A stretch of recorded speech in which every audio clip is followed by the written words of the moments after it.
পিতা পরমেশ্বর ধন্যবাদ মহান প্রভু যিশুর নামে। আর যিশুকে জানাই অসংখ্য অসংখ্য ধন্যবাদ। তো আজকে একটা বাক্য নিয়ে আলোচনা করব, পরমেশ্বরের বাক্য। যে আমরা যদি দেখি আদি পুস্তক 1 অধ্যায় 27 পদে, পরেশ্বর আপনার প্রতিমূর্তিতে মনুষ্যকে সৃষ্টি করিলেন, ঈশ্বরের প্রতিমূর্তিতেই তাহাকে সৃষ্টি করিলেন, পুরুষ ও স্ত্রী করিয়া তাহাদিকে সৃষ্টি করিলেন। পরে ঈশ্বর তাহাদিকে আশীর্বাদ করিলেন। ঈশ্বর কহিলেন, তোমরা প্রজাবন্ত ও বহুবংশ এবং পৃথিবী পরিপূর্ণ ও বশীভূত করো, আর সমুদ্রের মৎস্যগণের উপরে, আকাশের পক্ষীগণের উপরে, ভূমিতে গমনশীল যাবতীয় জীবজন্তুর উপরে কর্তৃত্ব করো। তখন এখানে ঈশ্বর মানুষের মধ্যে মানুষকে তৈরি করেছিল, কিন্তু মানুষের মধ্যে একটা পাওয়ার দিয়েছিল, সেটা হচ্ছে সেক্স। এই সেক্স পাপ নয়, কিন্তু সেক্সের একটা উদ্দেশ্য ছিল যে মানুষ বংশ বিস্তার করতে পারে। এই উদ্দেশ্য নিয়ে মানুষের মধ্যে এই পাওয়ারটাকে দিয়েছিল।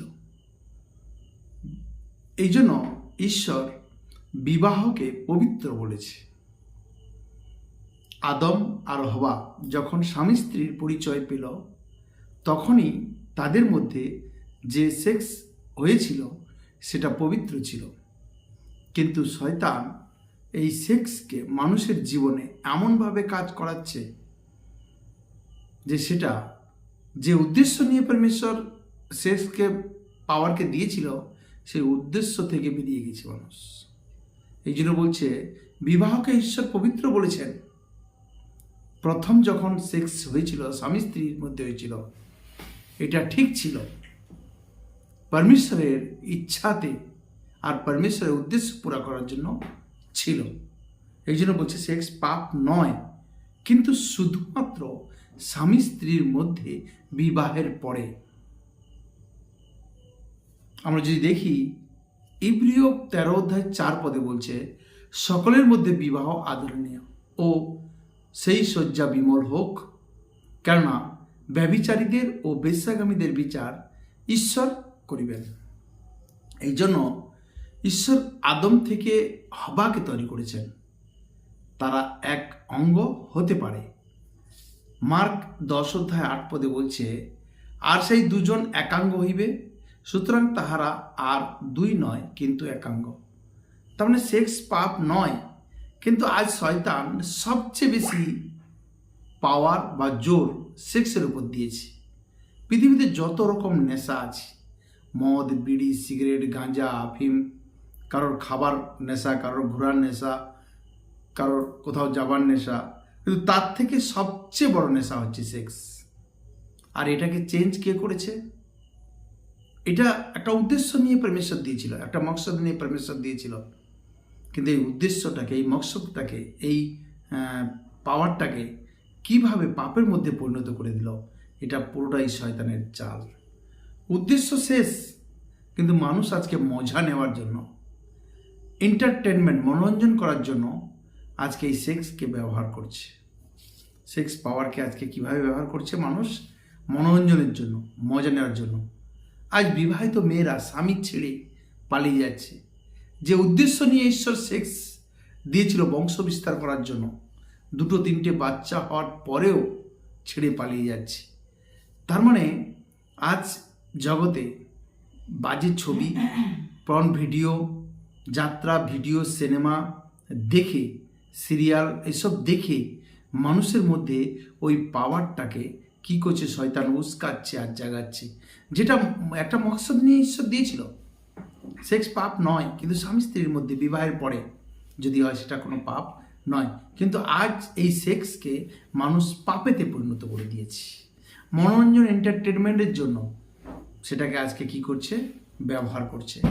আমরা যদি দেখি সলোমন 8 অধ্যায়, সলোমনের পরম গীত 8 অধ্যায় 4 পদে বলছে, ওই জেরুসালেম কন্যাগণ, আমি তোমাদিকে দিব্য করে বলিতেছি, তোমরা প্রেমকে কেন জাগাইবে? বলছে প্রেমকে কেন জাগাইবে, কেন উত্তেজনা করিবে, যে পর্যন্ত তাহার বাসনা না হয়।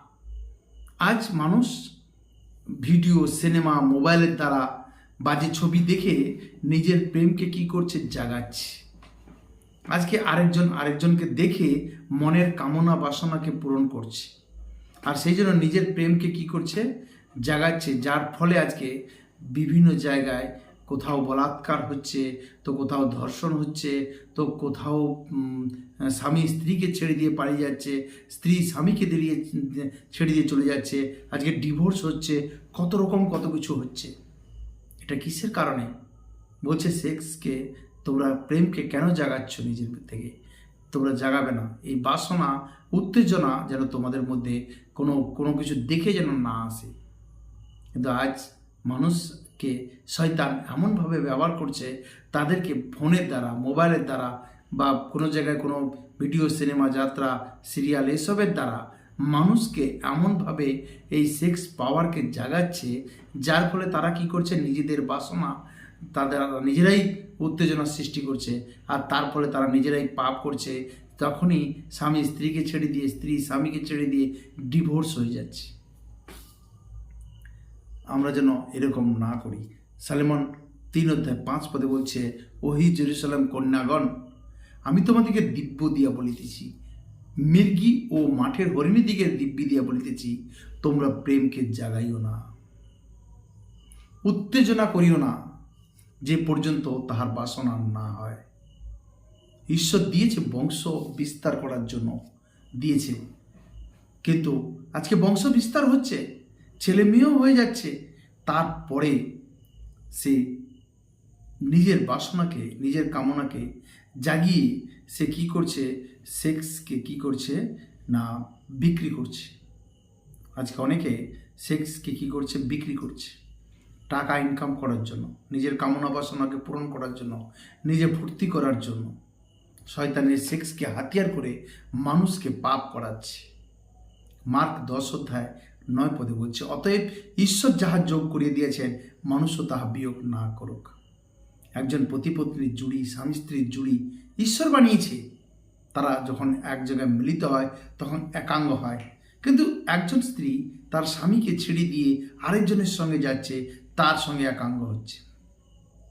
এটাকে মনে করছে যে আমি একটা বড় ভালো কাজ করছি, কিন্তু ঈশ্বর যেটা যোগ করে দিয়েছিল সেটাকে মানুষ কি করছে, বিয়োগ করছে, আর ঈশ্বরের বিরুদ্ধে পাপ করছে।